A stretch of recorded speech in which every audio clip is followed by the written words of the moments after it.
എത്തിയത് എല്ലാവരും ഈ ഈ ഡെസ്റ്റിനേഷനിലാണ്. ഇതുപോലെ തന്നെയാണ് ഫിനാൻഷ്യൽ ഫ്രീഡം. നമുക്ക് എത്തേണ്ടത്, പലരുടെയും ഇൻകം ഡിഫറെൻ്റ് ആയിരിക്കും, ഗോൾസ് ഡിഫറെൻ്റ് ആയിരിക്കും, എത്തുന്ന മാർഗം ഡിഫറെൻ്റ് ആയിരിക്കും. പക്ഷെ നമുക്ക് എല്ലാവർക്കും അൾട്ടിമേറ്റ്ലി വേണ്ടതൊരു ഫിനാൻഷ്യൽ ഫ്രീഡമാണ്. എല്ലാവരും ആഗ്രഹിക്കുന്ന ഒരു സംഭവമാണ് ഫിനാൻഷ്യൽ ഫ്രീഡം എന്ന് പറയുന്നത്. ഇത് പലരുടെയും ഒരു വിചാരം, ഫിനാൻഷ്യൽ ഫ്രീഡം എന്ന് പറയുമ്പോൾ ഒരു ഡെസ്റ്റിനേഷനാണ്, ഒരു എത്തിപ്പെടേണ്ട ഒരു ഡെസ്റ്റിനേഷനാണ് എന്നുള്ളതായിരിക്കും. ആക്ച്വലി ഫിനാൻഷ്യൽ ഫ്രീഡം എന്ന് പറയുന്നത് ഒരു ട്രാവലാണ്. It's a journey. അതൊരു പർട്ടിക്കുലർ പോയിന്റ് അല്ല ഫിനാൻഷ്യൽ ഫ്രീഡം. നമുക്ക് അതിൻ്റെ ഒരു ജേർണിയാണ്. ഫിനാൻഷ്യൽ ഫ്രീഡത്തിന് നമുക്ക് എന്താ ഉണ്ടാവുക വെച്ച് കഴിഞ്ഞാൽ, നമുക്ക് ഒരുപാട് ചോയ്സസ് കിട്ടും.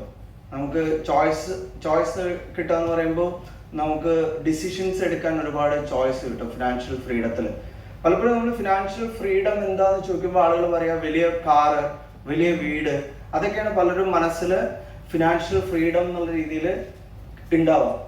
അപ്പോൾ ഈ ഒരു ഫിനാൻഷ്യൽ ഫ്രീഡവും വലിയ വീടും വലിയ ഇൻകവും തമ്മിൽ, അല്ലെങ്കിൽ വലിയ കാറും തമ്മിൽ യാതൊരു ബന്ധവുമില്ല. ഏറ്റവും വലിയ വീടുള്ള ആളുടെ ഫിനാൻഷ്യൽ ഫ്രീഡം ഏറ്റവും കൂടുതൽ റിച്ച് ആയിട്ടുള്ള ആളായിരിക്കണം എന്നില്ല ഫിനാൻഷ്യൽ ഫ്രീഡം ഏറ്റവും കൂടുതൽ അനുഭവിക്കുന്ന ആള്. It's a way of life ആണ് ഈ ഫിനാൻഷ്യൽ ഫ്രീഡം നമ്മൾ എത്തേണ്ടത്. അത് വളരെ ഡിസിപ്ലിൻഡ് ആയിട്ടുള്ള ഒരു അപ്രോച്ച് കൂടെയാണ് നമുക്ക് ഫിനാൻഷ്യൽ ഫ്രീഡം ഉണ്ടാവുക. അപ്പോൾ മലപ്പുറത്തൊക്കെ നിങ്ങൾ കൂടുതൽ കണ്ടിട്ടുണ്ടാവും. നമുക്ക് NRI ബെൽറ്റ് ഏറ്റവും കൂടുതലുള്ള മീൻസ് അക്രോസ് കേരള.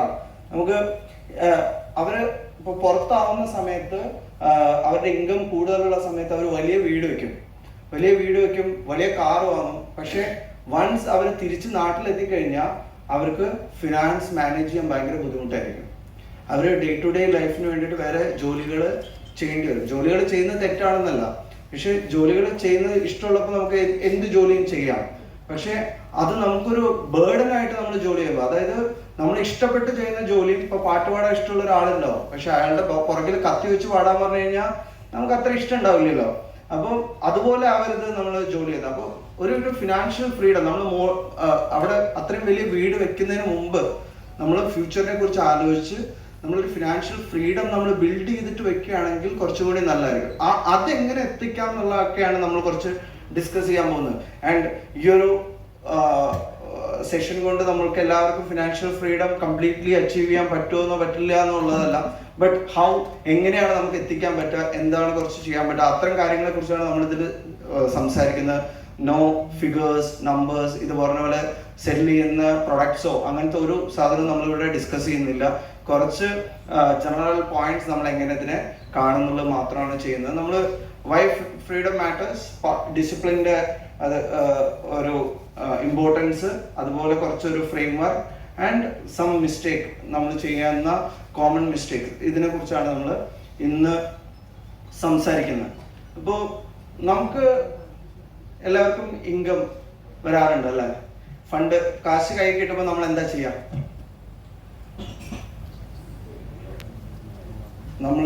നമ്മൾക്ക് കാശ് വരുമ്പോൾ what do you do with your money? Sorry, ചെലവാക്കും, സ്പെൻഡ് ചെയ്യും. എത്ര പേര് സ്പെൻഡ് ചെയ്യും? കാശ് കിട്ടിയ എത്ര പേര് സ്പെൻഡ് ചെയ്യും? നമ്മൾ എന്തായാലും സെഷൻ വന്നല്ലോ, സോ ഒന്ന് പാർട്ടിസിപ്പേറ്റ് ചെയ്തോളൂ. എത്ര പേര് സ്പെൻഡ് ചെയ്യും? എല്ലാവരും സ്പെൻഡ് ചെയ്യും.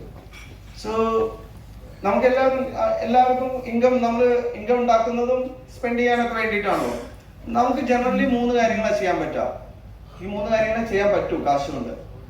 ഒന്ന് സ്പെൻഡ് ചെയ്യാം, സേവ് ചെയ്യാം, ആൻഡ് സേവ് ചെയ്ത ഫണ്ടിനെ ഇൻവെസ്റ്റ് ചെയ്യാം. എത്ര പേര് സേവ് ചെയ്യുന്നുണ്ട്?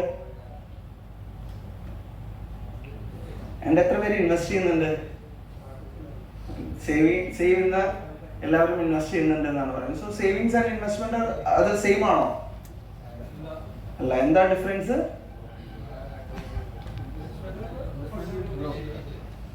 സോറി. സോ സേവിങ് എന്ന് പറയുമ്പോൾ നമ്മൾ ചുമ്മാ നമ്മളുടെ പേഴ്സിൽ വെച്ച് കഴിഞ്ഞാൽ സേവിങ് ആയി, നമ്മുടെ വീട്ടിലെ ലോക്കറിൽ വെച്ചാലും സേവിങ് ആയി. ഇൻവെസ്റ്റ്മെന്റ് എന്ന് പറയുമ്പോൾ ആ സേവ്ഡ് മണി, നമ്മളുടെ ഓരോ ഫണ്ടും നമുക്ക് ഹാർഡ് വർക്ക് ചെയ്ത് കിട്ടുന്ന ഫണ്ടാണ്, കാശാണല്ലോ അല്ലേ? ഓരോ രൂപയും നമ്മൾ ഹാർഡ് വർക്ക് ചെയ്യുന്ന കിട്ടുന്നതാണ്. അപ്പൊ ഇൻവെസ്റ്റ്മെന്റ് എന്ന് പറയുമ്പോൾ ഈ ഹാർഡ് ഏൺ മണി നമുക്ക് വേണ്ടി വർക്ക് ഹാർഡ് ചെയ്യണം, അതാണ് ഇൻവെസ്റ്റ്മെന്റ്. നമ്മളൊരു ഫണ്ട് സേവിങ്സ് എന്ന് പറയുമ്പോൾ അത് ജസ്റ്റ് സേവ് ചെയ്ത് കഴിഞ്ഞാൽ അത് ഒക്കെയാണ്, സേവ് ചെയ്തു, നമ്മളുടെ സേവിങ്സ് ഇൻകം വരുന്നു, നമ്മൾ സ്പെൻഡ് ചെയ്യുന്നു, ബാക്കി എമൗണ്ട് നമ്മൾ പേഴ്സിൽ വെച്ചാലോ അല്ലെങ്കിൽ ലോക്കറിൽ വെച്ചാലോ വേറെ വീട്ടിൽ എവിടെ വെച്ചാലും അത് സേവിങ്സ് ആയി. അത് എന്നാണോ നമ്മൾക്ക് വേണ്ടി ഇൻകം ജനറേറ്റ് ചെയ്യുന്നത് അപ്പോൾ അതെന്താവും, ഇൻവെസ്റ്റ്മെന്റ് ആവും. അപ്പോൾ നമ്മൾ നേരത്തെ പറഞ്ഞു നമ്മൾ സ്പെൻഡ് ചെയ്യുന്നു, ബാക്കി എമൗണ്ട് നമ്മൾ സേവ് ചെയ്യുന്നു. ബട്ട് ദർ ഇസ് ഒരു ഫേമസ് ആയിട്ടുള്ള ഒരു കോട്ട് ഉണ്ട്, വാരൻ ബഫെ എന്ന് പറഞ്ഞിട്ട്. വാരൻ ബഫേനെ നിങ്ങൾക്ക് അറിയുണ്ടാവും, ഒരു ഫേമസ്, ഏറ്റവും വേൾഡ് ഫേമസ് ഇൻവെസ്റ്റർ ആണ് വാരൻ ബഫെ.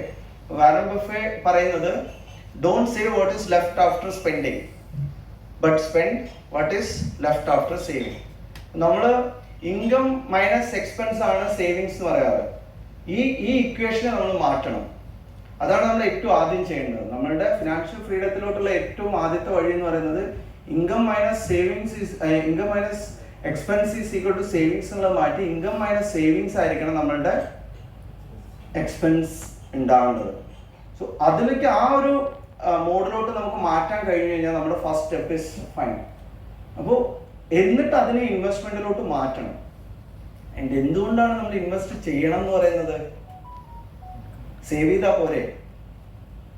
എന്തിനാണ് നമ്മൾ ഇൻവെസ്റ്റ് ചെയ്യുന്നത്? സോറി, വളർച്ച ഉണ്ടാകാൻ. അപ്പോൾ നമുക്ക് അവിടെ ഒരു വലിയൊരു പ്രശ്നമുണ്ട് ഇൻവെസ്റ്റ്മെന്റ് സേവ് ചെയ്യുമ്പോൾ വരുന്നത്. It is called inflation. നമ്മുടെ പണത്തിന്റെ വാല്യൂ കുറഞ്ഞുകൊണ്ടിരിക്കും, നമ്മുടെ ചെലവുകൾ കൂടിക്കൊണ്ടിരിക്കും. അപ്പോൾ നമ്മൾ എന്ത് ചെയ്യണം? ഈ ചെലവിനെ മീറ്റ് ചെയ്യാൻ വേണ്ടി നമ്മൾ ഇൻവെസ്റ്റ് ചെയ്തുകൊണ്ടിരിക്കണം. അപ്പോൾ എങ്ങനെയാണ് അത് ഉണ്ടാവുന്ന ഒരു സിമ്പിൾ എക്സാമ്പിൾ നമുക്ക് പറയാം. ഇവിടെ 2 രൂപയ്ക്ക് ചായ കുടിച്ച ആരെങ്കിലും ഉണ്ടോ? 2 rupees ചായ കുടിച്ച ആരെങ്കിലും ഉണ്ടോ? ഉണ്ട്, ചായ കുടിച്ച കുറെ പേരുണ്ട്. അപ്പോ ഇപ്പൊ എത്രയാണ് പ്രൈസ്? 12, 10 മുകളിലാണുണ്ടോ? 10 മുകളിലാണ്. അപ്പോ പണ്ടത്തെ ചായക്കാളും 5 times ബെറ്റർ ആണോ അപ്പോഴത്തെ ചായ? സെയിം ചായ തന്നെയാണ് അല്ലേ? പക്ഷെ പ്രൈസ് 5 times അല്ലെങ്കിൽ 6 times കൂടി. അപ്പോൾ ഈ ഒരു ചായക്ക് വേണ്ടിയിട്ട് നമ്മൾ ഒരു 20 വർഷം മുന്നെയാണ് 2 രൂപയ്ക്ക് ചായ കുടിച്ചെന്ന് വിചാരിക്കാം. അപ്പൊ 2 രൂപ നമ്മൾ എടുത്തു വെക്കുകയാണ്, 2 രൂപ നമ്മൾ മാറ്റി വെക്കുകയാണ് ചായ കുടിക്കാൻ വേണ്ടിയിട്ടുള്ള 2 രൂപ. അപ്പൊ അത് ഇന്ന് മിനിമം എത്ര രൂപ ഉണ്ടാവണം? 12 രൂപ ഉണ്ടാവണമല്ലോ അല്ലെ? മിനിമം 12 രൂപ ഉണ്ടാവണം ചായ കുടിക്കാൻ വേണ്ടി, അല്ലെങ്കിൽ 10 മുകളിലായി ഉണ്ടാവണം. ഇതാണ് നമ്മൾ ഇൻവെസ്റ്റ്മെന്റിൽ കൺസിഡർ ചെയ്യേണ്ടത്. അതായത് അത് സേഫ് ലോക്കറിൽ വെച്ചിരിക്കുകയാണെങ്കിൽ അത് എത്ര രൂപയായിരിക്കും? 2 രൂപ തന്നെ ആയിരിക്കും. നമുക്ക് ചായ കുടിക്കാൻ പറ്റില്ല. നമ്മുടെ റിക്വയർമെന്റ് 10 വർഷം കഴിഞ്ഞിട്ട് എന്താവും? അപ്പൊ എനിക്ക് അത് എന്റെ റിക്വയർമെന്റ് അച്ചീവ് ചെയ്യാൻ പറ്റുമോ? അതായിരിക്കണം നമ്മൾ എപ്പോഴും ഇൻവെസ്റ്റ് ചെയ്യുമ്പോൾ അല്ലെങ്കിൽ നമ്മൾ ഒരു ഫിനാൻഷ്യൽ ഫ്രീഡത്തിലോട്ട് വേണ്ടി നമ്മൾ ചിന്തിക്കുമ്പോൾ ചെയ്യേണ്ടത്. അതല്ലെങ്കിൽ നമുക്ക് എന്ത് ചെയ്യാൻ പറ്റില്ല, നമ്മുടെ ഗോൾസ് നമുക്ക് അച്ചീവ് ചെയ്യാൻ പറ്റില്ല. നമ്മൾ സേവ് ചെയ്തുകൊണ്ട് നമ്മുടെ ഗോൾ അച്ചീവ് ചെയ്യുകയാണെങ്കിൽ നമ്മൾ 2 രൂപയ്ക്ക് നമ്മൾ ഒരുപാട് സേവ് ചെയ്യേണ്ടി വരും. അപ്പൊ നമ്മൾ എന്ത് ചെയ്യും? 10 രൂപയാണെന്ന് വെച്ചാൽ 5 ചായ കുടിക്കുന്ന കാശ് സേവ് ചെയ്ത് കഴിഞ്ഞാൽ മാത്രമേ നമുക്ക് ഇപ്പോൾ ഒരു ചായ കുടിക്കാൻ പറ്റുള്ളൂ. അപ്പോൾ നമ്മൾ എപ്പോഴും ഒരു ഇൻവെസ്റ്റ്മെന്റ് അല്ലെങ്കിൽ നമ്മൾ ഫ്യൂച്ചർ ഡിസിഷൻസ് എടുക്കുമ്പോൾ നമ്മൾ അതിന്റെ ഇൻഫ്ലേഷൻ വാല്യൂ കൂടി കൂട്ടിയിട്ട് വേണം എടുക്കാൻ. നമ്മളൊരു 6% ഇൻഫ്ലേഷൻ വെച്ചിട്ടുള്ള ഒരു കണക്കാണത്. 6% നമ്മളുടെ വീട്ടിൽ 30,000 rupees ആണ് ഇപ്പോഴത്തെ മന്ത്ലി എക്സ്പെൻസ് എങ്കിൽ 30 വർഷം കഴിഞ്ഞാൽ മന്ത്ലി ഇതേ സ്റ്റാൻഡേർഡ് ഓഫ് ലിവിംഗിൽ ജീവിക്കാൻ വേണ്ടി നമുക്ക് 1,72,000 rupees ആവശ്യം വരും. 30,000 രൂപയാണ്, 30,000 ആണ് ഇപ്പോഴത്തെ മന്ത്ലി സ്പെൻഡിങ് എങ്കിൽ നമുക്ക് മന്ത്ലി 1,72,000 പ്ലസ് വേണ്ടി വരും. ഇതേ സ്റ്റാൻഡേർഡ് ഓഫ് ലിവിംഗിൽ ജീവിക്കാൻ വേണ്ടിയിട്ടാണ്. നമ്മൾക്ക് ഇതിന്റെ മുകളിൽ വേറൊരു ഇൻഫ്ലേഷൻ വരുന്നുണ്ട്. എന്താണ്? ലൈഫ് സ്റ്റൈൽ ഇൻഫ്ലേഷൻ നമ്മൾ വിളിക്കുന്നത്. ലൈഫ് സ്റ്റൈൽ ഇൻഫ്ലേഷൻ എന്ന് പറയുന്നത് എന്താണ്? 30 വർഷം മുമ്പിൽ നിങ്ങളുടെ കയ്യിലില്ലാത്ത പല സാധനങ്ങളും നിങ്ങളുടെ കയ്യിൽ ഇപ്പൊ ഉണ്ടാവും അല്ലെ? ഒരുപാട് സാധനങ്ങൾ ഉണ്ടാവും. അതിനെയാണ് നമ്മളിപ്പം പണ്ട് വീട്ടിൽ ഒരു ഫോണേ ഉണ്ടായിരുന്നുള്ളൂ. ഇപ്പൊ നമ്മളുടെ എല്ലാവരുടെ കയ്യിലും ഒരു ഫോണുണ്ട്, ചിലരുടെ കയ്യിൽ 2 ഫോണുണ്ട്. പണ്ട് വീട്ടിൽ ഒരു TV ഉണ്ടായിരുന്നുള്ളൂ. ഇപ്പോ റൂമിൽ ടി വി വരാൻ തുടങ്ങി. അങ്ങനെ ഇപ്പോൾ എ സി ഒന്നും ഇപ്പോൾ പണ്ടത്തെ ലക്ഷറി അല്ല, ഇപ്പോഴത്തെ നീഡായിട്ട് മാറുകയാണ്. പണ്ട് ലക്ഷറി ആയിരുന്ന പല സാധനങ്ങളും ഇപ്പോൾ അതൊരു റിക്വയർമെന്റ് ആണ്. അപ്പോൾ അതാണ് നമ്മുടെ ഒരു ലൈഫ് സ്റ്റൈൽ. നമ്മുടെ ലൈഫ് സ്റ്റൈൽ കൂടുന്നത്. ഇപ്പോൾ പണ്ടൊക്കെ മിഡിൽ ക്ലാസ് ഫാമിലിയുടെ ഒരു റിക്വയർമെന്റ് എന്ന് പറയുന്നത്, അല്ലെങ്കിൽ ഒരു ആവശ്യം എന്ന് പറയുന്നത് ഒരു ടൂ വീലർ ആയിരുന്നു മിഡിൽ ക്ലാസ് വാങ്ങാൻ ആഗ്രഹിക്കുന്നത്. ഇപ്പൊ മിഡിൽ ക്ലാസ്സിന് വേണ്ട എന്താണ്? കാറല്ലേ. ഇപ്പോ ടൂ വീലർ എത്ര രൂപയ്ക്കാണ് കിട്ടുക, കാർ എത്ര രൂപയ്ക്കാണ് കിട്ടുക? അതിന്റെ ലൈഫ് സ്റ്റൈൽ ഇൻഫ്ലേഷൻ, അതിന് എത്ര വ്യത്യാസം വരുന്നുണ്ട് നോക്കൂ. അപ്പൊ ഇതെല്ലാം നമ്മളുടെ ലൈഫിനെ ബാധിച്ചുകൊണ്ടിരിക്കും. ഇതെല്ലാം നമ്മൾ കൺസിഡർ ചെയ്തിട്ട് വേണം നമ്മളുടെ ഓരോ ഇൻവെസ്റ്റ്മെന്റ് ഡിസിഷൻസും നമ്മൾ ഫോളോ ചെയ്യും. അതിനാകെയുള്ള ഒരു സൊല്യൂഷൻ എന്ന് പറയുന്നത് നമുക്ക് എന്താണ്? സ്റ്റാർട്ട് സേവിങ് ഏർലി ആൻഡ് ആ സേവ് ചെയ്ത എമൗണ്ടിനെ നമ്മൾക്ക് ഇൻവെസ്റ്റ്മെന്റ് ആയിട്ട് മാറ്റുക എന്നുള്ളതാണ് നമുക്ക് ഏറ്റവും ചെയ്യാൻ പറ്റുന്നത്. നമ്മുടെ ഹാർഡ് ഏൺ മണീനെ നമുക്ക് മാക്സിമം ഹാർഡ് വർക്ക് ചെയ്യിക്കാൻ പറ്റുക. അത് ഐഡലായിട്ടിരുന്ന, അത് മടിയനായിട്ട് ഇരുന്ന് കഴിഞ്ഞാൽ നമുക്ക് ഒരിക്കലും നമ്മുടെ ഗോൾസിനെ അച്ചീവ് ചെയ്യാൻ പറ്റില്ല. നമ്മൾ അതിനെ എത്രത്തോളം ഹാർഡ് വർക്ക് ചെയ്യിക്കാൻ പറ്റും, അതിനെ പവർ ഓഫ് കോമ്പൗണ്ടിങ്ങിൽ എത്രത്തോളം പാർട്ടിസിപ്പേറ്റ് ചെയ്യിക്കാൻ പറ്റും നോക്കിയിട്ടായിരിക്കും നമ്മളുടെ ഗോൾസ് അച്ചീവ് ചെയ്യുന്നത്, നമ്മുടെ ഫിനാൻഷ്യൽ ഫ്രീഡം നമുക്ക് കിട്ടുന്നത്. ഇതില് അപ്പൊ നമ്മൾ കുറെ പറഞ്ഞു എന്താ ഫിനാൻഷ്യൽ ഫ്രീഡം. ഞാൻ നേരത്തെ പറഞ്ഞു ഫിനാൻഷ്യൽ ഫ്രീഡം ഉണ്ടെങ്കിൽ നിങ്ങൾക്ക് ഒരുപാട് ചോയ്സ് ഉണ്ടാവുന്നത്. സോ ഫിനാൻഷ്യൽ ഫ്രീഡം എന്ന് പറയുമ്പോൾ നമ്മളുടെ ഏറ്റവും സിമ്പിൾ ആയിട്ട് പറയുകയാണെങ്കിൽ നമ്മളുടെ പാസീവ് ഇൻകം, അതല്ലെങ്കിൽ നമ്മളുടെ ഫിനാൻഷ്യൽ അസറ്റ്സ് എന്നുള്ള ഇൻകം നമ്മളുടെ ടോട്ടൽ എക്സ്പെൻസിനെ മീറ്റ് ചെയ്യാറായി കഴിഞ്ഞാൽ നമുക്ക് ഓൾമോസ്റ്റ് നമുക്കൊരു ഫിനാൻഷ്യൽ ഫ്രീഡം ഉണ്ടെന്ന് പറയാം. അങ്ങനെ ഉള്ളപ്പോൾ നമുക്ക് ഉള്ള ഗുണം എന്താണെന്ന് വെച്ച് കഴിഞ്ഞാൽ നമുക്ക് ജോലി പോകുന്നതിനെ കുറിച്ചുള്ള പേടി ഉണ്ടാവില്ല. നാളെ സാലറി വന്നില്ലെങ്കിൽ എന്താ പ്രശ്നം എന്നുള്ള പേടി ഉണ്ടാവില്ല. ഇപ്പൊ മക്കൾക്കൊരു ഏത് കോഴ്സിന് ഇവരെ ചേർക്കും എന്നുള്ള പേടി ഉണ്ടാവില്ല, അതിന്റെ കോസ്റ്റ് എത്ര വരും എന്നുള്ള പേടി ഉണ്ടാവില്ല. ആൻഡ് നമുക്ക് ഒരുപാട് യെസ് എന്ന് പറയാനുള്ള ഓപ്ഷൻസ്, ചോയ്സ് ഉണ്ടാവും നമുക്ക് ഫിനാൻഷ്യൽ ഫ്രീഡം ഉണ്ടെങ്കിൽ. നേരത്തെ റിട്ടയർ ചെയ്യണം. നമ്മുടെ പാസീവ് ഇൻകം നമ്മളുടെ ഇൻകത്തിനെ മീറ്റ് ചെയ്യുന്നുണ്ടെങ്കിൽ നമുക്ക് നേരത്തെ റിട്ടയർ ചെയ്യാം. നമ്മളുടെ മനസ്സ് വിചാരിക്കുമ്പോഴാണോ നമ്മൾ റിട്ടയർ ചെയ്യേണ്ടത്, അതോ നമ്മുടെ ശരീരം പറയുമ്പോഴാണോ നമ്മൾ റിട്ടയർ ചെയ്യേണ്ടത്? അത് നമ്മൾ ഡിസൈഡ് ചെയ്യണം. നമ്മുടെ മനസ്സ് വിചാരിക്കുമ്പോൾ നമ്മൾ റിട്ടയർ ചെയ്താൽ നമുക്ക് ഒരുപാട് കാര്യങ്ങൾ നമുക്ക് എക്സ്പ്ലോർ ചെയ്യാൻ പറ്റും. ഇപ്പൊ പലരും റിട്ടയർമെന്റിന് ശേഷമാണ് എന്ത് ചെയ്യുന്നത്, ലൈഫ് കൂടുതൽ എൻജോയ് ചെയ്യുന്നത്. കാരണം എന്താണ്, നമ്മൾ ഇപ്പൊ പണ്ടത്തെ ജനറേഷൻ എടുത്തു നോക്കിക്കഴിഞ്ഞാൽ അവർക്ക് പോസ്റ്റ് റിട്ടയർമെന്റ് ലൈഫ് വളരെ കുറവാണ്. പോസ്റ്റ് റിട്ടയർമെന്റ് ലൈഫ് ഇപ്പൊ അവര് ഒരു പഠിക്കുന്നത് തന്നെ കുറച്ചു കാലമായിരിക്കും. 10th പ്രീ ഡിഗ്രി വരെ പഠിക്കും, ദെൻ ജോലിക്ക് കയറും. അവര് 60 വയസ്സ് വരെ ജോലി ചെയ്യും. മാക്സിമം 65-68 വയസ്സിൽ അവർ മരിക്കും. സോ അവരുടെ പോസ്റ്റ് റിട്ടയർമെന്റ് ലൈഫ് എന്ന് പറയുന്നത് ഈ പ്രീ ഡിഗ്രി കഴിഞ്ഞ് ഒരു 20ാമത്തെ വയസ്സിൽ അവർ ജോലിക്ക് കയറി കഴിഞ്ഞാൽ ബാക്കി 40 വർഷം അവർ ജോലി ചെയ്യുന്നുണ്ട്. ജോലി ചെയ്തതിന് ശേഷം 5-6 വർഷം അവർ ജീവിക്കുന്നുള്ളൂ. ബട്ട് ഇപ്പോഴത്തെ ആളുകൾ എങ്ങനെയാണ്, 25 വയസ്സ് വരെ പഠിക്കും, 25 വയസ്സിലാണ് അവർ ജോലിക്ക് കയറുന്നത്. മാക്സിമം ഇവര് 45-50 വയസ്സ് വരെ ഇവർക്ക് വർക്ക് ചെയ്യാൻ പറ്റുള്ളൂ. അവർക്ക് റിട്ടയർ ചെയ്യണം. ഇനിയിപ്പോ അവർ 60 വയസ്സ് വരെ 50 വയസ്സ് വരെ വർക്ക് ചെയ്യാന്ന് വെച്ചാൽ, അല്ലെങ്കിൽ 55 വയസ്സ് വരെ വർക്ക് ചെയ്യാന്ന് വെച്ചാൽ 25 വയസ്സ് വരെ കഴിഞ്ഞാൽ 30 ഇയേഴ്സ്. ആൻഡ് ഇപ്പോഴത്തെ അവസരം നമ്മളുടെ ലൈഫ് എക്സ്പെക്ടൻസി എന്നൊക്കെ പറയുന്നത് 74-75 ഒക്കെയാണ്. പക്ഷെ നമ്മളൊരു 85 വയസ്സ് വരെയൊക്കെ ജീവിക്കും. അപ്പോൾ നമ്മളതിനെ ശരിക്കും വിളിക്കുന്നത് 30-30 ചലഞ്ച് എന്നാണ്. അപ്പോൾ ഫസ്റ്റ് ഒരു 30 ഇയേഴ്സ് ഒരു ജോലി ചെയ്യും, പിന്നെ 30 ഇയേഴ്സ് നമുക്ക് ഫണ്ട് ചെയ്യണം. So first 30 years to fund next 30 years. ഈ ഫസ്റ്റ് 30 ഇയേഴ്സിന് ഈ അടുത്ത 30 ഇയേഴ്സിനെ ഫണ്ട് ചെയ്യാനുള്ള ഫണ്ട് നമ്മുടെ കയ്യിൽ ഇല്ലെങ്കിൽ നമുക്ക് 85 ലോങ് ടൈം ജീവിക്കുന്നത് നല്ലതാണോ ചീത്തയാണോ? നമ്മുടെ ലൈഫിന്റെ ഇത് കൂടുന്നത്, സ്പാൻ കൂടുന്നത് നല്ലതാണോ ചീത്തയാണോ? നല്ലത്. ആരോഗ്യം വേണം, പൈസയും വേണം. ഇത് രണ്ടും ഉണ്ടെങ്കിൽ മാത്രമേ നമുക്ക് റിട്ടയർമെന്റിന് ശേഷം നമുക്ക് നമ്മളെ ഫണ്ട് ചെയ്യാൻ പറ്റിയില്ലെങ്കിൽ റിട്ടയർമെന്റിന് ശേഷം നമ്മൾ ആരെങ്കിലും ഡിപ്പെൻഡ് ചെയ്യേണ്ടി വരും. സോ ഡിപ്പെൻഡ് ചെയ്തുകൊണ്ടുള്ള ലൈഫ് എത്രത്തോളം നല്ലതായിരിക്കും എന്നുള്ളത് നമുക്ക് ചിന്തിക്കാവുന്നതാണ്. അപ്പോൾ ഒരിക്കലും നമ്മൾ ഇതിൽ ഏറ്റവും ഇമ്പോർട്ടൻ്റ് ആയിട്ടുള്ള, ഞാൻ എപ്പോഴും പറയും എൻ്റെ സെഷൻസിൽ, ഏറ്റവും വലിയ ഒരു ഇൻവെസ്റ്റ്മെന്റ് ഡിസിഷൻ എന്ന് പറയുന്നത്, നമ്മൾ ഏറ്റവും ഒരു ജോലി കിട്ടിക്കഴിഞ്ഞ ഒരാളെ ഏറ്റവും ആദ്യം സ്റ്റാർട്ട് ചെയ്യേണ്ട ഇൻവെസ്റ്റ്മെന്റ് എന്ന് പറയുന്നത് അയാളുടെ റിട്ടയർമെന്റ് പ്ലാൻ ആയിരിക്കണം.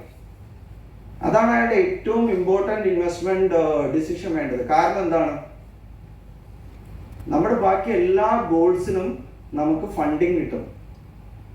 കുട്ടികളെ പഠിപ്പിക്കണം, എഡ്യൂക്കേഷൻ ലോൺ കിട്ടും, അറ്റ്ലീസ്റ്റ് നമുക്കത് മീറ്റ് ചെയ്യാം. വീട് വെക്കണം, ഹൗസിംഗ് ലോൺ കിട്ടും, നമുക്ക് നമ്മളുടെ റിക്വയർമെന്റ് മീറ്റ് ചെയ്യാം.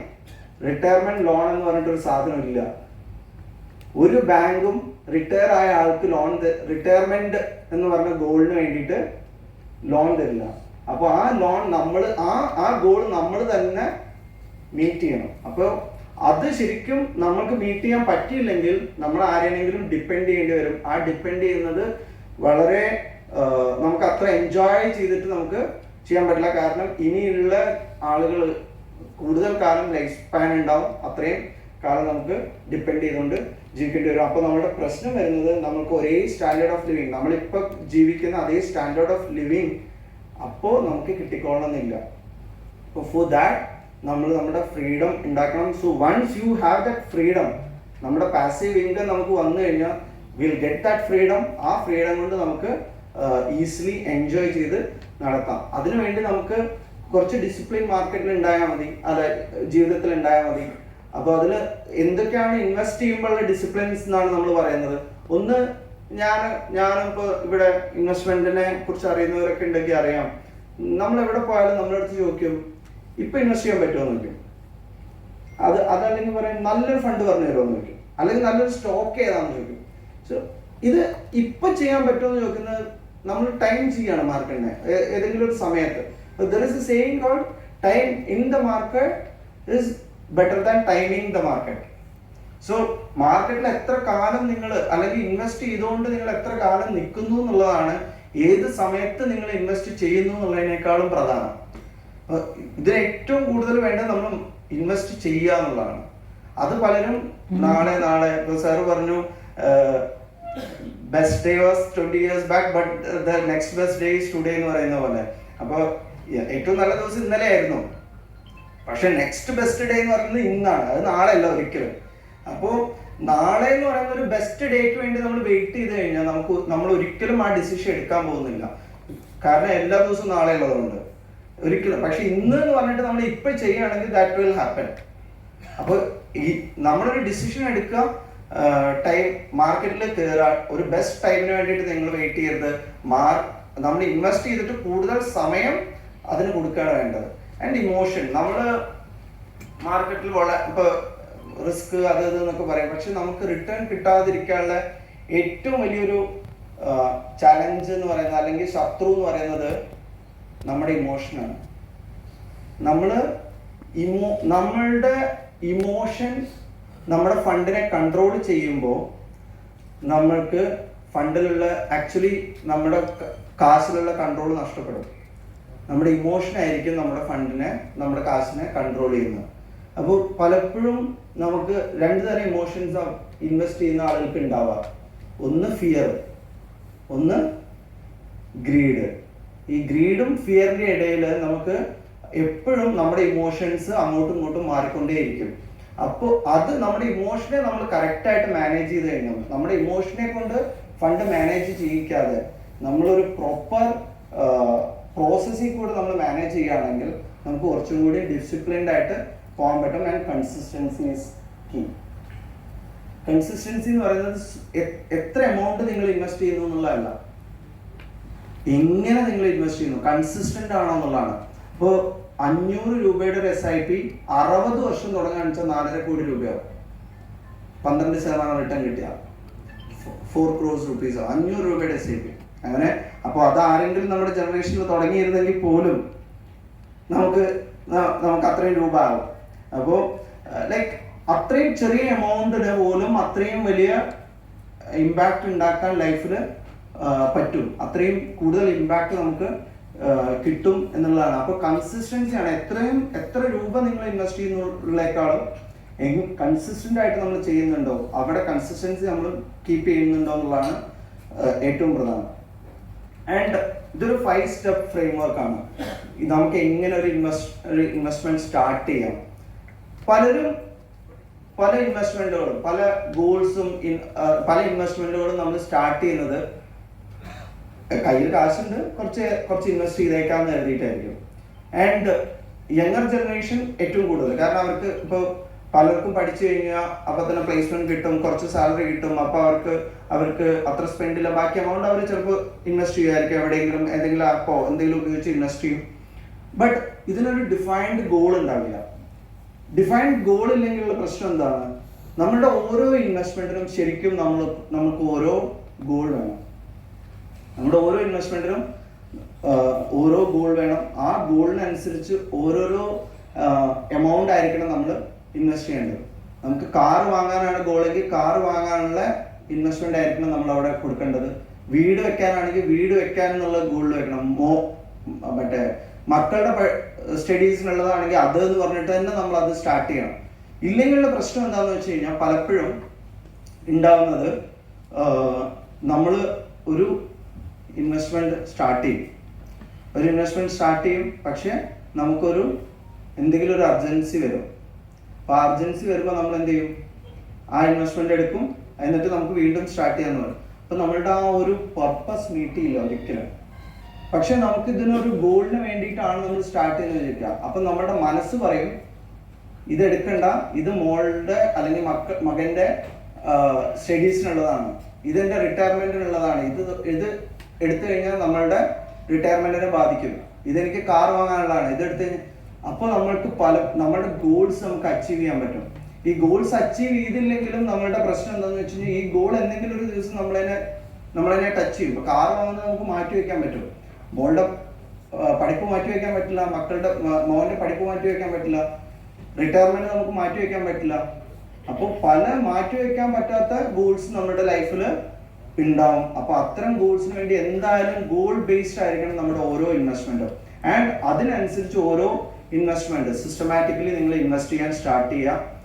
അതിനനുസരിച്ചിട്ടുള്ള അസറ്റ്സിൽ നിങ്ങൾ അലോക്കേറ്റ് ചെയ്യുക. ഷോർട്ട് ടേം ആണെങ്കിൽ ഷോർട്ട് ടേമിന് പറ്റുന്ന അസറ്റ്സിൽ നിങ്ങൾ അലോക്കേറ്റ് ചെയ്യുക.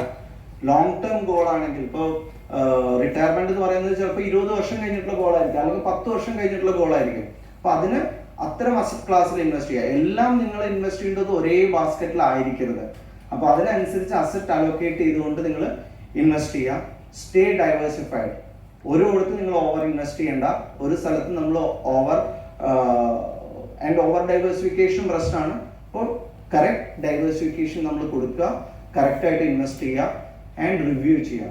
നമ്മൾ ഓരോ പീരിയോഡിക് റിവ്യൂ ചെയ്യുക. ഓരോ ദിവസവും റിവ്യൂ ചെയ്യുന്നതും നേരത്തെ പറഞ്ഞ പോലെ ഓവർ ഡൈവേഴ്സിഫിക്കേഷൻ ബുദ്ധിമുട്ടാന്ന് പറഞ്ഞ പോലെ തന്നെ ഓവർ റിവ്യൂ ബുദ്ധിമുട്ടാണ്. ഓരോ ദിവസവും നമ്മുടെ അടുത്ത് പലരും ലോങ് ടേം ആണ് ഇൻവെസ്റ്റ്മെന്റ് എന്ന് പറഞ്ഞിട്ട് പറയും, ഓരോ ദിവസവും പറയും അത് ഇങ്ങനെയാണല്ലോ ഇങ്ങനെയാണോ. അപ്പോൾ നിങ്ങളുടെ ഗോൾ എത്രയാ? 20 years ബാക്ക്. പക്ഷെ ഇവർക്ക് ഓരോ ദിവസവും വരെയാണ്. അപ്പോൾ ഓരോ ദിവസവും നമ്മൾ റിവ്യൂ ചെയ്യേണ്ട ആവശ്യമില്ല. നമ്മളൊരു ഗോൾ സെറ്റ് ചെയ്യുക, ഫണ്ടിനെ കുറിച്ച് പഠിക്കുക, ഏതാണോ ഇൻവെസ്റ്റ്മെന്റ് സ്കീം അതിനെ കുറിച്ച് പഠിക്കുക.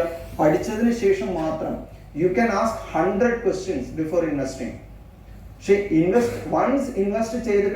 ഇൻവെസ്റ്റ് ചെയ്യുന്നത് നിങ്ങൾ തെറോയിട്ട് ആ സംഭവത്തെ കുറിച്ച് പഠിച്ചിട്ടായിരിക്കണം. അതിനുശേഷം നിങ്ങൾ അതിന് ഗ്രോ ചെയ്യാനുള്ള ടൈം കൊടുക്കണം. ആൻഡ് അതിനനുസരിച്ച് ഒരു പെർട്ടിക്കുലർ ടൈം കൊടുത്തിട്ടും അത് ഗ്രോ ചെയ്യുന്നില്ലെങ്കിൽ നിങ്ങൾ റിവ്യൂ ചെയ്യാൻ മാറ്റുക. അങ്ങനെ വേണം നമ്മൾ ചെയ്യാൻ. ഇതിൽ ഏറ്റവും ഇമ്പോർട്ടൻ്റ് ആയിട്ടുള്ള കാര്യം നമ്മൾ ചെയ്യേണ്ടത്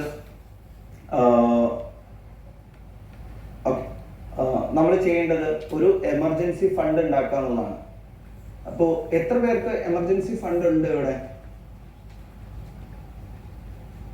സോ എമർജൻസി ഫണ്ടിങ് എന്ന് പറയുന്നത് എന്താണെന്ന് നിങ്ങൾക്ക് അറിയണ്ടാവും. അത് നമ്മളുടെ ഗോൾസിനെ നമുക്ക് അച്ചീവ് ചെയ്യാൻ ഏറ്റവും കൂടുതൽ സഹായിക്കും. ഇപ്പൊ കോവിഡിനൊക്കെ ശേഷം എമർജൻസി ഫണ്ട് എന്നുള്ള സാധനം കൂടുതൽ ആളുകൾ അവെയർ ആയി ചെയ്യുന്നത്. കാരണം കോവിഡ് ടൈമിൽ പാൻഡമിക് ടൈമിൽ കുറേ പേർക്ക് ജോലി നഷ്ടപ്പെട്ടു, കുറേ പേർക്ക് അങ്ങനെയൊക്കെ ഉണ്ടായപ്പോൾ എമർജൻസി ഫണ്ടിങ്ങിനെ കുറിച്ച് അപ്പോൾ നമ്മളൊക്കെ പറയുന്നുണ്ടായിരുന്നത് minimum 3 months of your expense എങ്കിലും നിങ്ങൾ എമർജൻസി ഫണ്ടിങ് ആക്കി വെക്കണം എന്നൊക്കെയാണെന്ന് നമ്മൾ പറഞ്ഞിരുന്നത്. അത് ശരിക്കും അങ്ങനെ ഒരു പെർട്ടിക്കുലർ റൂളൊന്നുമില്ല. നമുക്ക് ഇപ്പോൾ ഒരു ഭയങ്കര വോളറ്റൈൽ ബിസിനസ് ഉള്ള ഒരാളാണെങ്കിൽ അദ്ദേഹത്തിന്റെ 6 month എക്സ്പെൻസ് വേണമെങ്കിലും പുള്ളിക്ക് ഒരു എമർജൻസി ഫണ്ടായിട്ട് കീപ്പ് ചെയ്യാം. ഇത് കീപ്പ് ചെയ്ത് കഴിഞ്ഞാൽ ഒരു ഗുണം എന്താണെന്ന് വെച്ച് കഴിഞ്ഞാൽ നമുക്ക് എന്തൊരു അൺഫോർസീൻ സിറ്റുവേഷൻ ഉണ്ടായാലും നമുക്ക് ഫണ്ട് ചെയ്യാൻ നമ്മുടെ കയ്യിൽ ഫണ്ട് വേണം. അതല്ലെങ്കിൽ നമ്മൾക്ക് ഇതിനെ ടച്ച് ചെയ്യേണ്ടി വരും. നമ്മുടെ കയ്യിൽ ഒരു എമർജൻസി വന്നു, ഒരു എമർജൻസി വരുമ്പോൾ നമ്മുടെ കയ്യിൽ ഫണ്ട് ഇല്ലെങ്കിൽ നമ്മൾ ലോങ് ടൈമിനെ കുറിച്ച് ചിന്തിക്കുമോ ഷോർട്ട് ടൈമിനെ കുറിച്ച് ചിന്തിക്കുമോ? പ്രസന്റ് സിറ്റുവേഷനെ കുറിച്ചല്ലേ നമ്മളപ്പോൾ ചിന്തിക്കുള്ളൂ. അപ്പൊ നമ്മൾ ഒരിക്കലും ലോങ് ടൈമിനെ കുറിച്ച് ചിന്തിക്കില്ല. നമ്മുടെ ലോങ് ടൈം ഗോൾസിന് മാറ്റി വെച്ച ഫണ്ടിനെ ആയിരിക്കും നമ്മൾ ആദ്യം ടച്ച് ചെയ്യുന്നത്. അപ്പോൾ പക്ഷേ നമുക്കൊരു ക്ലിയർ എമർജൻസി ഫണ്ടിങ് ഉണ്ടെങ്കിൽ അത് നമ്മൾ എല്ലാവരും എന്തായാലും ചെയ്യേണ്ടതാണ്. നമ്മൾക്ക് ഒരു 6 month എങ്കിലും അല്ലെങ്കിൽ മിനിമം 3 month എങ്കിലും ഉള്ള നിങ്ങളുടെ എക്സ്പെൻസ് അല്ലെങ്കിൽ 3 month നിങ്ങളുടെ ഇൻകം അതിനെ നിങ്ങൾ മാറ്റി വെരി ലിക്വിഡ് അസറ്റ് ക്ലാസ്സിൽ ഹോൾഡ് ചെയ്യുക.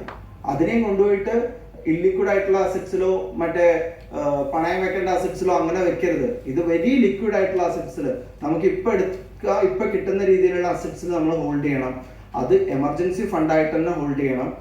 എന്നാൽ മാത്രമേ നമുക്ക് നമ്മുടെ എമർജൻസീസിനെ മീറ്റ് ചെയ്യാൻ പറ്റൂ. ആ എമർജൻസി ഫണ്ടിങ് ഉണ്ടെങ്കിൽ നമ്മളുടെ ഈ ഗോൾസ് ഇങ്ങനെ റോഡ് മാപ്പ് സെറ്റ് ചെയ്ത് കഴിഞ്ഞാൽ നമുക്ക് ഈസിലി അച്ചീവ് ചെയ്യാൻ പറ്റും.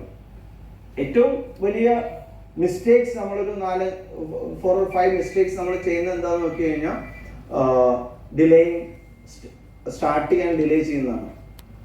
നമ്മൾ വിചാരിക്കും നാളെ സ്റ്റാർട്ട് ചെയ്യാം, അല്ലെങ്കിൽ ഒരു ബെറ്റർ, അല്ലെങ്കിൽ അടുത്ത വർഷം സ്റ്റാർട്ട് ചെയ്യാം, സാലറി ഒന്നും കൂടി കൂടിയിട്ട് സ്റ്റാർട്ട് ചെയ്യാം, അല്ലെങ്കിൽ നമുക്ക് ബിസിനസ് ആണെന്ന് വെച്ചാൽ ഒന്നും കൂടി ബെറ്റർ ആയിട്ട് നമുക്ക് സ്റ്റാർട്ട് ചെയ്യാം. അങ്ങനെ നമ്മൾ ഈ ഇൻവെസ്റ്റ്മെന്റിനെ അല്ലെങ്കിൽ ഇതിനെ നമ്മൾ ഡിലേ ചെയ്തേ കൊണ്ടുപോകും. അത് ശരിക്കും ഒരു മിസ്റ്റേക്ക് ആണ്.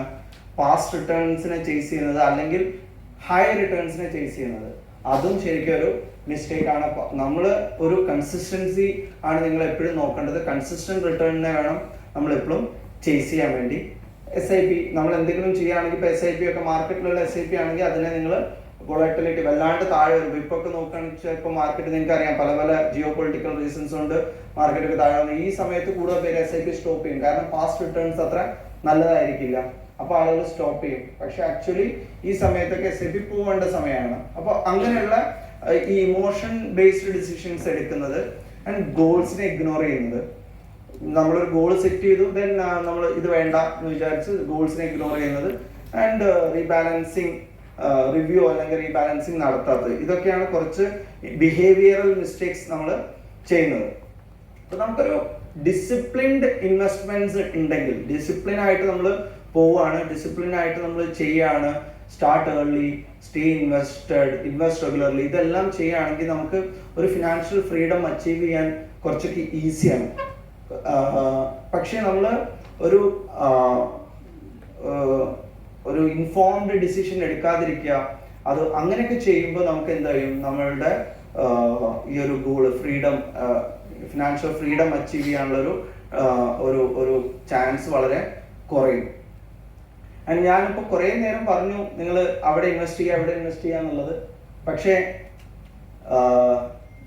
കുറേ കൈൻഡ് ഓഫ് ഇൻവെസ്റ്റ്മെന്റ്സ് ഉണ്ട് അല്ലേ മാർക്കറ്റിൽ. ഇപ്പൊ നമുക്ക് നോക്കുകയാണെന്ന് വെച്ചാൽ കുറേ ടൈപ്പ് ഓഫ് ഇൻവെസ്റ്റ്മെന്റ്സ് അവൈലബിൾ ആണ്.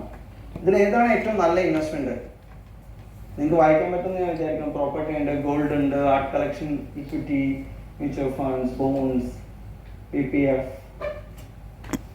ഏറ്റവും നല്ലൊരു ഇൻവെസ്റ്റ്മെന്റ് ഓപ്ഷൻ ഏതാണ്? Sorry, mutual fund. Any other? Gold.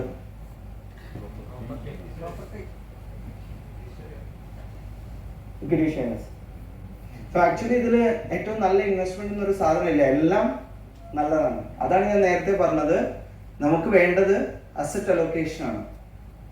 ഇതിലെല്ലാം നമുക്ക് ഇൻവെസ്റ്റ്മെന്റ് ആവാം. നമ്മളുടെ റിസ്ക് അപ്പിറ്റൈറ്റിനനുസരിച്ച് നമുക്ക് അസറ്റ് അലോക്കേറ്റ് ചെയ്യണം. അസറ്റ് അലോക്കേഷൻ എന്ന് പറയുന്നത് ബാലൻസ്ഡ് താലി പോലെയാണ്. നമ്മളൊരു സദ്യ കഴിക്കുന്ന പോലെയാണ്. സദ്യയിലെല്ലാം ഉണ്ട്, കാർബൺ ഉണ്ട്, പ്രോട്ടീൻ ഉണ്ട്, എനർജി ഉണ്ട്, എവറിത്തിങ് യു വിൽ നമുക്ക് കിട്ടും ആ ഒരു സദ്യ കഴിച്ചു കഴിഞ്ഞാൽ, അല്ലേ? അതുപോലെ ആയിരിക്കണം നമ്മളുടെ ഇൻവെസ്റ്റ്മെന്റും, നമ്മളുടെ അസറ്റ്, നമ്മളുടെ ലോങ് ടേം ഗോളിനുള്ള ഇൻവെസ്റ്റ്മെന്റിലായിരിക്കരുത് നമ്മുടെ ഷോർട്ട് ടേം ഗോളിനുള്ള ഇൻവെസ്റ്റ്മെന്റ് ചെയ്യേണ്ടത്. നമുക്ക് ഒരു വർഷത്തിന് ചെയ്യുന്ന ഇൻവെസ്റ്റ്മെന്റ് ഇസ് ഡിഫറെന്റ്, ഒരു 5 വർഷത്തിന് ശേഷം നമ്മൾ അച്ചീവ് ചെയ്യേണ്ട ഇൻവെസ്റ്റ്മെന്റ് ഡിഫറെന്റ് ആയിരിക്കണം. അപ്പോൾ ഈ ഒരു അസറ്റ് അലോക്കേഷൻ നമ്മൾ കറക്റ്റ് ആയിട്ട് കൊണ്ടുപോകണം.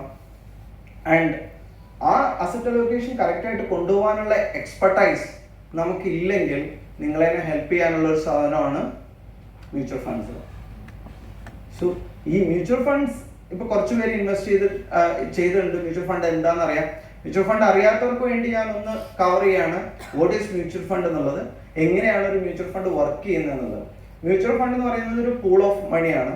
ഇത് ഈ ഓരോ മ്യൂച്വൽ ഫണ്ട് സ്കീംസിന്റെ ഓണേഴ്സ് എന്ന് പറയുന്നത് ആ മ്യൂച്വൽ ഫണ്ടിലെ ഇൻവെസ്റ്റേഴ്സ് ആണ്. ഓരോ ഫണ്ടിന്റെയും ഓണേഴ്സ് അതിലുള്ള ഇൻവെസ്റ്റേഴ്സ് ആണ്. ഈ ഇൻവെസ്റ്റേഴ്സ് ഇപ്പൊ നമ്മളാണ് മ്യൂച്വൽ ഫണ്ട്, നമ്മളിപ്പോൾ ഒരു മ്യൂച്വൽ ഫണ്ട് ഉണ്ടാക്കുകയാണെങ്കിൽ നിങ്ങൾ മണി പൂൾ ചെയ്യണോ, ഒരു ഗോളിന് വേണ്ടിയിട്ട് നിങ്ങൾ മണി പൂൾ ചെയ്യണോ, നിങ്ങളത് ഞാനൊരു ഫണ്ട് മാനേജർ ആണെങ്കിൽ നിങ്ങൾ എനിക്ക് തരുന്നു. So investors pool their money and നിങ്ങൾ എനിക്ക് തരും, ഫണ്ട് മാനേജറിന് വരും. ഞാൻ നിങ്ങൾക്ക് വേണ്ടി ആൻഡ് ഐ ഹാവ്, എനിക്കൊരു വലിയൊരു ടീം ഉണ്ടാവും, റിസർച്ച് ടീം ഉണ്ടാവും, അനലിസ്റ്റ് ഉണ്ടാവും, മാർക്കറ്റിൽ സ്റ്റഡി ചെയ്യാൻ വേണ്ടി എക്സ്പേർട്സ് ഉണ്ടാവും. ഇവരെല്ലാം വെച്ച് ഞാൻ മ്യൂച്വൽ ഫണ്ട്സ് മാനേജ് ചെയ്യും and I generate return and give back to you. ഈ ഒരു ഫണ്ടിന്റെ കംപ്ലീറ്റ് ഓണേഴ്സ് എന്ന് പറയുന്നത് ആ ഫണ്ടിലെ ഇൻവെസ്റ്റേഴ്സ് ആണ്. ഒരു സ്ട്രക്ചേർഡ് വേയിലാണ് ഇത് ചെയ്യുന്നത് ആൻഡ് വെൽ റെഗുലേറ്റഡ് ആണ്. മ്യൂച്വൽ ഫണ്ടിനെ ആരാണ് റെഗുലേറ്റ് ചെയ്യുന്നത്? നമ്മുടെ മാർക്കറ്റിൽ റെഗുലേറ്റ് ചെയ്യുന്ന ആരാണ് മ്യൂച്വൽ ഫണ്ടിനെ? ബാങ്കിനെ റെഗുലേറ്റ് ചെയ്യുന്നത് RBI, മ്യൂച്വൽ ഫണ്ടിനെ സെബി. സോ വെൽ റെഗുലേറ്റഡ് ആയിട്ടുള്ള ഒരു എൻറ്റിറ്റി ആണ് മ്യൂച്വൽ ഫണ്ട് എന്ന് പറയുന്നത്. ബാങ്കിനെ എത്രത്തോളം റെഗുലേറ്റ് ചെയ്യുന്നുണ്ടോ അതേപോലെ തന്നെ സ്ട്രിക്ട്ലി ഗവൺമെന്റ് റെഗുലേറ്റ് ചെയ്യുന്ന ഒരു വിങ് ആണ് മ്യൂച്വൽ ഫണ്ട് എന്ന് പറയുന്നത്. അപ്പോൾ എല്ലാ മ്യൂച്വൽ ഫണ്ട് കമ്പനീസും നിങ്ങൾക്ക് സെബി രജിസ്റ്റേർഡ് ആണ്, സെബി റെഗുലേറ്റഡ് ആണ്. ഇതിൽ നിങ്ങൾ ഇൻവെസ്റ്റ് ചെയ്യുമ്പോൾ ഞാൻ നേരത്തെ പറഞ്ഞു നമ്മളുടെ റിസ്ക് അപ്പിറ്റൈറ്റ് നോക്കിയിട്ട് വേണം ഇൻവെസ്റ്റ് ചെയ്യാമെന്നുള്ളത്. എന്താണ് റിസ്ക് അപ്പിറ്റൈറ്റ്? എങ്ങനെയാണ് നമുക്ക് റിസ്ക് അപ്പിറ്റൈറ്റ് നോക്കാൻ പറ്റുക? നമ്മളുടെ പലരും ഇൻവെസ്റ്റ് ചെയ്യുന്നത് നമ്മുടെ ഫ്രണ്ട്സ് പറഞ്ഞിട്ടായിരിക്കും, അല്ലെങ്കിൽ നമ്മളുടെ റിലേറ്റീവ്സ് പറഞ്ഞിട്ടായിരിക്കും, അല്ലെങ്കിൽ ഏതെങ്കിലും ഒരാൾ അവിടെ ഇൻവെസ്റ്റ് ചെയ്തിട്ട് ഒരു നമുക്ക് പല പല വാട്സാപ്പ് ഗ്രൂപ്പുകളിൽ വന്ന സംഭവം നോക്കിയിട്ടായിരിക്കും നമ്മൾ ഇൻവെസ്റ്റ് ചെയ്യുന്നത്. നമ്മുടെ ഫ്രണ്ടിന്റെ റിസ്ക് അപ്പിറ്റൈറ്റ് നമുക്ക് ഉണ്ടാവില്ല. റിസ്ക് അപ്പിറ്റൈറ്റ് എന്ന് പറഞ്ഞു കഴിഞ്ഞാൽ നമുക്ക് ഈ സിമ്പിൾ ആയിട്ട് പറയുകയാണെങ്കിൽ നമുക്ക് രാത്രി ഉറങ്ങാൻ പറ്റാത്ത റിസ്ക് നമ്മൾ എടുക്കരുത്. നമ്മൾ എവിടെയെങ്കിലും ഇൻവെസ്റ്റ് ചെയ്തിട്ട് നമുക്ക് ഉറങ്ങാൻ പറ്റാത്ത റിസ്ക് നമ്മൾ എടുക്കരുത്. ഇപ്പോൾ ചില ആളുകൾക്ക് 1 ലക്ഷം രൂപ ഇൻവെസ്റ്റ് ചെയ്ത് കഴിഞ്ഞാൽ അത് 50,000 രൂപ ആയാലും അവർക്ക് ഈസിലി കിടന്നുറങ്ങാൻ പറ്റും. ചില ആളുകൾക്ക് 1 ലക്ഷം രൂപ ഇൻവെസ്റ്റ് ചെയ്ത് കഴിഞ്ഞാൽ 99,000 രൂപ ആയി കഴിഞ്ഞാൽ ഉറങ്ങാൻ പറ്റില്ല. അപ്പോൾ അങ്ങനെയുള്ളവർ 99,000 രൂപ ആവുന്ന തരത്തിലുള്ള റിസ്ക് ഒരിക്കലും എടുക്കരുത്. സിമ്പിളായിട്ട് അതായിരിക്കണം നമ്മുടെ റിസ്ക് അപ്പിറ്റൈറ്റ് നോക്കിയിട്ട്. നമ്മുടെ റിസ്ക് അപ്പിറ്റൈറ്റ് നോക്കിയിട്ട് വേണം നമ്മൾ ഇൻവെസ്റ്റ് ചെയ്യാൻ. ഈ അതേ സംഭവം തന്നെയാണ് നമ്മളുടെ എല്ലാ ഒരു ഡിസിഷൻ മേക്കിംഗ് വരുമ്പോഴും നമ്മൾ ചെയ്യേണ്ടത്. ഇപ്പോൾ എനിക്ക് എൻ്റെ ഫ്രണ്ടിനും എനിക്കും ചിലപ്പോൾ ഒരേ സാലറി ആയിരിക്കും കിട്ടുന്നുണ്ടാവുക. എൻ്റെ ഫ്രണ്ടിനും എനിക്ക് ഒരേ സാലറി ആയിരിക്കും കിട്ടുന്നുണ്ടാവുക. പക്ഷെ ഞങ്ങളുടെ രണ്ടുപേരുടെയും ജീവിത സാഹചര്യം ഡിഫറെൻ്റ് ആയിരിക്കും. അപ്പോൾ എൻ്റെ ഫ്രണ്ടിന് എടുക്കാൻ പറ്റുന്ന അത്രയും റിസ്ക് എനിക്ക് എടുക്കാൻ പറ്റിക്കൊള്ളുന്നില്ല. എൻ്റെ ഫ്രണ്ടിന് ചിലപ്പോൾ ബെറ്റർ സാഹചര്യങ്ങൾ ഉണ്ടായിട്ട് അവന് കൂടുതൽ റിസ്ക് എടുക്കാൻ പറ്റുന്ന അവസ്ഥയിലായിരിക്കും അവൻ ഉണ്ടാവുക. അപ്പോൾ എനിക്ക് ചിലപ്പോൾ അത്രയും ഉണ്ടാവില്ല. എനിക്ക് ചിലപ്പോൾ ഡെറ്റ് കൂടുതലുണ്ടാവും. എനിക്ക് എൻ്റെ ബാക്കി വീട്ടിൽ എനിക്ക് ഹെൽപ്പ് ചെയ്യേണ്ട ആളുകളുടെ എണ്ണം കൂടുതലായിരിക്കും. അപ്പോൾ എനിക്ക് ചിലപ്പോൾ അത്രയും റിസ്ക് എടുക്കാൻ പറ്റിക്കൊള്ളുന്നില്ല. അപ്പോൾ ഞാൻ ഒരിക്കലും ആ ഒരു റിസ്കിനെ എൻ്റെ ഫ്രണ്ട് പറഞ്ഞ ഫണ്ടിൽ ഞാൻ പോകരുത്. ഞാൻ എൻ്റെ റിസ്ക് അപ്പിറ്റൈറ്റിനുള്ള ഫണ്ടായിരിക്കണം, അല്ലെങ്കിൽ ഇൻവെസ്റ്റ്മെന്റ് തീം ആയിരിക്കണം ഞാൻ എപ്പോഴും ചൂസ് ചെയ്യേണ്ടത്. ഇത് എപ്പോഴും നിങ്ങൾ മനസ്സിൽ കരുതണം. നമുക്ക് എന്താണോ സ്യൂട്ടബിൾ അത് നമുക്കത് കണ്ടെത്താൻ പറ്റിയില്ലെങ്കിൽ നമ്മളൊരു ഫിനാൻഷ്യൽ എക്സ്പേർട്ടിൻ്റെ അടുത്ത് പോയി നമ്മുടെ റിസ്ക് അപ്പിറ്റൈറ്റ് കണ്ടെത്തി അത് അങ്ങനെ വേണം നമ്മൾ ഓരോ ഫണ്ട് സ്കീംസും ഓരോ ഇൻവെസ്റ്റ്മെന്റ് അവന്യൂവും നമ്മൾ ഡിസൈഡ് ചെയ്യാൻ വേണ്ടിയിട്ട്. ആൻഡ് മ്യൂച്വൽ ഫണ്ട്സ് എന്ന് പറയുമ്പോൾ നിങ്ങൾക്ക് മനസ്സിൽ എന്താ ഓർമ്മ വരിക? മ്യൂച്വൽ ഫണ്ട്സ് കേൾക്കുമ്പോൾ എന്താ ഓർമ്മ വരിക? എന്തെങ്കിലും ഓർമ്മ വരാറുണ്ടോ? ഞാൻ ചോദിക്കുമ്പോൾ അധികം ആളുകളും പറയാറുണ്ട് മ്യൂച്വൽ ഫണ്ട്സ് പറയുമ്പോൾ mutual fund investments subject to market risk, ആ സാധനമാണ് എല്ലാവർക്കും ഓർമ്മ വരിക. നിങ്ങൾക്കും അങ്ങനെ തന്നെയാണോ? സോ കുറെ പേര് ചിരിക്കുന്നുണ്ട്. കാരണം എന്താന്ന് വെച്ചാൽ നമ്മളിപ്പോ എവിടെ എന്ത് പരസ്യം കൊടുത്താലും ഇപ്പൊ നമ്മള് ഈ സെഷൻ കഴിഞ്ഞാലും ഇതിന്റെ അടിയിലൊക്കെ നമ്മൾ കാണിക്കും mutual fund investments subject to market risk എന്നുള്ളത്. അതുകൊണ്ട് തന്നെ മ്യൂച്വൽ ഫണ്ടിൽ ഇൻവെസ്റ്റ് ചെയ്യാൻ ആളുകൾക്ക് കുറച്ച് പേടിയാണ്, കാരണം റിസ്ക് ഉണ്ടെന്ന്. ആക്ച്വലി നിങ്ങളൊന്ന് ചിന്തിച്ചു നോക്കൂ, നമ്മളിവിടെ പറയുന്നുണ്ട് റിസ്ക് ഉണ്ടെന്നുള്ളത്. സോ ഞങ്ങൾ അത്രയും ട്രാൻസ്പെറന്റ് ആണ്, നമ്മളത് മറച്ചു വെക്കുന്നില്ല റിസ്ക്. നിങ്ങൾ ഇൻവെസ്റ്റ് ചെയ്യുന്ന ഏത് സാധനത്തിനാണ് റിസ്ക് ഇല്ലാത്തത്? നമ്മൾ ഇൻവെസ്റ്റ് ചെയ്യുന്ന എല്ലാ സംഭവത്തിനും റിസ്ക് ഉണ്ട്. പക്ഷെ നമ്മളിവിടെ നിങ്ങളുടെ അടുത്ത് വന്ന് പറയുകയാണ് mutual fund investments are subject to market risk. നിങ്ങൾ ആ റിസ്കിനെ കുറിച്ച് പഠിച്ചതിന് ശേഷം മാത്രം ഇവിടെ ഇൻവെസ്റ്റ് ചെയ്താൽ മതി. നമ്മൾ ആ ഒരു വാർണിംഗ് അല്ലെങ്കിൽ ആ ഒരു ട്രാൻസ്പെറൻസി നമ്മൾ നിങ്ങളുടെ മുന്നിൽ വെക്കുന്നുണ്ട്. അപ്പൊ മ്യൂച്വൽ ഫണ്ടിനെ കുറിച്ച് നോക്കുമ്പോൾ എല്ലാവർക്കും റിസ്ക് ആണ് ഓർമ്മ വരിക. ഇപ്പോ നമ്മൾ അതിന് മാറ്റി കുറച്ചും കൂടെ ഒന്ന് ചേഞ്ച് ചെയ്തിട്ട് മ്യൂച്വൽ ഫണ്ട് സഹീഹ എന്നാക്കിയിട്ടുണ്ട്. നിങ്ങൾ കേട്ടിട്ടുണ്ടാവും മ്യൂച്വൽ ഫണ്ട് ശരിയാണ് എന്നുള്ള പരസ്യം നിങ്ങൾ കണ്ടിട്ടുണ്ടാവും. അപ്പൊ പലരും ഇപ്പൊ അങ്ങനെ മാറിയിട്ടുണ്ട്. അപ്പൊ മ്യൂച്വൽ ഫണ്ട് എന്ന് പറഞ്ഞാൽ എല്ലാവർക്കും റിസ്ക്, ഇക്വിറ്റി ഇത് മാത്രമേ ഓർമ്മ വരുള്ളൂ. ശരിക്കും മ്യൂച്വൽ ഫണ്ടില് മാർക്കറ്റ് 1000 പോയിന്റ് കയറി കഴിഞ്ഞാലും ഒരു ഇമ്പാക്റ്റും ഇല്ല, 1000 പോയിന്റ് ഇറങ്ങി കഴിഞ്ഞാലും ഒരു ഇമ്പാക്റ്റും ഇല്ലാത്ത പ്രൊഡക്റ്റും മ്യൂച്വൽ ഫണ്ടിൽ അവൈലബിൾ ആണ്. കംപ്ലീറ്റ് ഡെറ്റ് എന്ന് പറയും നമ്മള്, ഗവൺമെന്റ് സെക്യൂരിറ്റീസ് അല്ലെങ്കിൽ കോർപ്പറേറ്റ് ബോണ്ട്, അത്തരം ഇൻവെസ്റ്റ്മെന്റ് മ്യൂച്വൽ ഫണ്ടിൽ അവൈലബിൾ ആണ്. അപ്പോൾ എവിടെ നമ്മൾ ഇൻവെസ്റ്റ് ചെയ്യണം? നിങ്ങൾക്ക് മ്യൂച്വൽ ഫണ്ടിൽ ഇൻവെസ്റ്റ് ചെയ്യണം, നിങ്ങളുടെ റിസ്ക് നിങ്ങളെ മാർക്കറ്റിൽ പാർട്ടിസിപ്പേറ്റ് ചെയ്യാൻ അനുവദിക്കുന്നില്ലെങ്കിൽ നിങ്ങൾക്ക് മ്യൂച്വൽ ഫണ്ടിൽ തന്നെ മാർക്കറ്റിൽ പാർട്ടിസിപ്പേറ്റ് ചെയ്യാത്ത ഓപ്ഷൻസ് ഉണ്ട്. അല്ലെങ്കിൽ അതിനെ നമ്മൾ ഡെറ്റ് ഫണ്ട്സ് എന്ന് പറയും. അതല്ലെങ്കിൽ പകുതി ഇക്വിറ്റി മാർക്കറ്റിലും പകുതി ഇത്തരം കോർപ്പറേറ്റ് ബോണ്ടിലോ അല്ലെങ്കിൽ ഫിക്സഡ് ഇൻകം സെക്യൂരിറ്റീസ് നമ്മൾ വിളിക്കുന്ന അത്തരം സംഭവങ്ങളിലോ ഇൻവെസ്റ്റ് ചെയ്യുന്ന ഹൈബ്രിഡ് ഫണ്ടുകളുണ്ട്. അപ്പൊ അങ്ങനെയാണെന്ന് വെച്ച് കഴിഞ്ഞാൽ പകുതി മാർക്കറ്റിലെ റിസ്ക് എടുക്കും, പകുതി മാർക്കറ്റിലെ റിസ്ക് എടുക്കില്ല. അപ്പോൾ എന്തുണ്ടാവും? അതിനൊരു ബാലൻസിങ് അപ്രോച്ച് ഉണ്ടാവും എപ്പോഴും. അങ്ങനെയുള്ള ഫണ്ട്സ് അവൈലബിൾ ആണ്. ആൻഡ് ഇക്വിറ്റി എന്ന് പറയുന്നത് ശരിക്കും വെൽത്ത് ക്രിയേഷന് വേണ്ടിയിട്ടുള്ളതാണ്, ലോങ് ടേം റിട്ടേൺസിന് വേണ്ടിയിട്ടുള്ളതാണ്. അവിടെ അതിൻ്റെതായ റിസ്ക് ഉണ്ട്. മിനിമം 5 വർഷം നമുക്ക് ഇൻവെസ്റ്റ്മെന്റ് ടൈം ഇല്ലെങ്കിൽ നമ്മൾ ആരും ശരിക്കും ഇക്വിറ്റി ഇൻവെസ്റ്റ്മെന്റിലോട്ട് പോകാനേ പാടില്ല. ഞാൻ പറയുന്നത് എപ്പോഴും അതാണ്, മിനിമം ഒരു 5 വർഷമെങ്കിലും സമയം നമുക്ക് ഇല്ലെങ്കിൽ നമ്മൾ ഒരിക്കലും ഇക്വിറ്റി ഇൻവെസ്റ്റ്മെന്റിൽ പോകാൻ പാടില്ല. ആൻഡ് നിങ്ങൾക്ക് ഒരു ദിവസത്തിന് ഇൻവെസ്റ്റ് ചെയ്യണമെങ്കിൽ നിങ്ങൾക്കൊരു ലാൻഡ് വിറ്റു, നിങ്ങൾക്ക് കുറച്ചധികം കാശ് വന്നു, ആൻഡ് നിങ്ങൾക്ക് അതിനെ കുറച്ച് ദിവസം പാർക്ക് ചെയ്യണം. ഒരു ദിവസം പാർക്ക് ചെയ്യണം മുതൽ ഒരു മാസം 2 മാസം പാർക്ക് ചെയ്യാനുള്ള ഫണ്ട്സ് വരെ മ്യൂച്വൽ ഫണ്ട്സിൽ അവൈലബിൾ ആണ്, which is called liquid funds. ഇപ്പൊ നമ്മളുടെ പല വലിയ കോർപ്പറേറ്റ്സ് ഒക്കെ അവർക്ക് കറണ്ട് അക്കൗണ്ടിലാണ് ഫണ്ട് വരിക. കറണ്ട് അക്കൗണ്ടിൽ ഒരു റിട്ടേൺസും ജനറേറ്റ് ചെയ്യില്ല. അത് അവർക്ക് എന്ത് ചെയ്യാൻ പറ്റും? മ്യൂച്വൽ ഫണ്ടിൽ ലിക്വിഡ് ഫണ്ട്സിൽ മാറ്റി കഴിഞ്ഞാൽ ദേ ക്യാൻ ജനറേറ്റ് റിട്ടേൺ. അപ്പോൾ അത് ശരിക്കും അവരാണ് കൂടുതൽ യൂസ് ചെയ്യുന്നത്. പക്ഷെ നമുക്കും അത്തരം ഫണ്ട്സ് വന്നു കഴിഞ്ഞാൽ നിങ്ങൾക്കും യൂസ് ചെയ്യാം. അപ്പോൾ അതൊന്നും ഒരിക്കലും ഇക്വിറ്റി മാർക്കറ്റിൽ പാർട്ടിസിപ്പേറ്റ് ചെയ്യുന്നില്ല. അപ്പോൾ മ്യൂച്വൽ ഫണ്ട്സ് എന്ന് പറയുമ്പോൾ ഒരു ഇക്വിറ്റി മാർക്കറ്റിൽ പാർട്ടിസിപ്പേറ്റ് ചെയ്യാത്ത ഫണ്ട് മുതൽ ഇക്വിറ്റിയിൽ കംപ്ലീറ്റ്ലി പാർട്ടിസിപ്പേറ്റ് ചെയ്യുന്ന ഫണ്ട് വരേണ്ടി. ഇതിനെ നിങ്ങളുടെ റിസ്ക് അപ്പിറ്റൈറ്റിനനുസരിച്ച് ഏത് ഫണ്ട് വേണം എന്നുള്ളത് നമുക്ക് ഡിസൈഡ് ചെയ്യാൻ പറ്റും. നമ്മളൊരു സംഭവത്തിൽ ഇൻവെസ്റ്റ് ചെയ്യുമ്പോൾ എന്താ നിങ്ങൾ നോക്കുക? ഒരു ഇൻവെസ്റ്റ്മെന്റിൽ നമ്മൾ പോവുകയാണ്, നമ്മൾ എന്താ നോക്കുക?